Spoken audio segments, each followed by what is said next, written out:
Yep, good luck with that. Richard's here, and he's been having a chat with Cheryl Cole, haven't you? Indeed. Her Sunday Times bestseller for all of a fortnight. Cheryl, my story is now out in paperback. It's not the first time we've been face down over a fruit bowl in a central London hotel, and this is how it went. So I'm flicking through Cheryl, my story. My spine is well and truly folded, especially when you get to the pictures. I have read it. You have? But it's the pictures that pull focus, especially the ones of you and your mum. Right. At a tender age, because we've all been there in a photo booth on our knees. Yes. Haven't we? I mean, that must have been the fun side of it, I suppose, flicking through the baby pictures, the mementos. Reminiscing. Yeah. Yeah, that was really fun. That was really nice to just sit with my mum and reminisce over times when she actually writes a chapter herself in there. It's always her I turn to for grounding and for normality, you know, so it's just nice to always have her there to remind us what's real and what's important in life. Well, you've always had your killer heels on terra firma, which is what we love about you.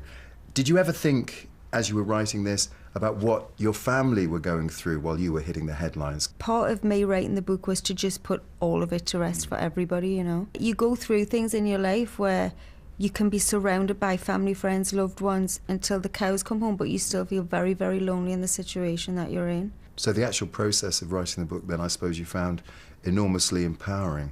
It's like you can only be slapped around so much before you say, you know what, enough's enough. I mean, it was a process going through it and dragging up things I didn't want to think about again, but it was just like, finally, you know, at least my side of the story's out there. How do you think I feel when you call my name, say my name, baby? I'm turning 30 in June.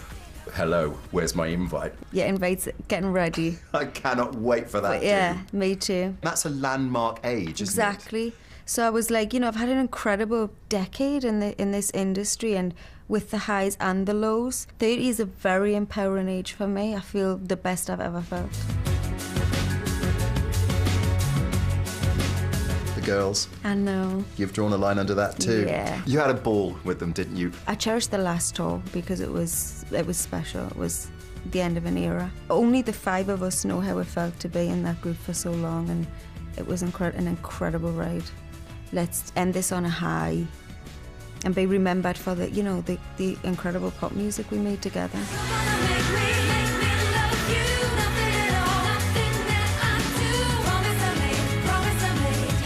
Here you are on the threshold of a new chapter. What does that hold for you? Who knows? I mean, it's exciting that I actually don't have any plans for once, because I got a little way in with the 3rd album and then decided to put it to one side so I could focus on the Girls Aloud tour, and that's just come to an end. So I actually don't know. I had a 3rd single planned, and it kind of feels like that's like then, and I'm ready to move on. So when you say then, would you mean pop music altogether, or? No, not pop music. Music's my life. Music's me passion, me first love, you know, so that'll always be part of what I'm doing, but I actually don't have any plans right now. Acting? Treading the boards? No. Never? I wouldn't say, I mean, never say never. I haven't put anything into play or thought about it as yet, but I would never rule it out. The whole style icon thing, I mean, like it or not, it's a massive, massive, massive influence that you've had. It's crazy because I really don't think of it. Like, I don't think of myself as a style icon, if you like. I love the fact that people are inspired or they look at me for inspiration. But I just like clothes. I'm just like any other girl out there, you know. I just love clothes and shoes and handbags and dressing up and experimenting. So it's just part of what I love to do, and it's also part of my job. Simon Cowell recently said you are the most beautiful woman he's ever met in the flesh. I'll take that. He's got some making up to do. I'll take that. Have you still got dogs? I do. They've actually been with me mother over the past couple of weeks, and they're really chubby at the moment. I don't know what it is. She feeds them. Me mum's a feeder, and when I get back, they have attitude problems. They get fat, and they have long fingernails, so I have to sort all of that out. So you can't linger too long at your mother's, otherwise you'll go the same way. No, I can't. Exactly. Where's home? Home to me is actually still Newcastle. Is it? That's still where I class home in me heart. That'll always be where I call home. I live in London, but Newcastle's where I'm from, you know, it's where my roots are, so.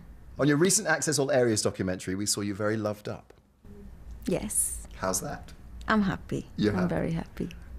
And you can tell. Thank you. Cheryl, you're an absolute diamond. Thank I you. love you to bits, you know You that. don't too.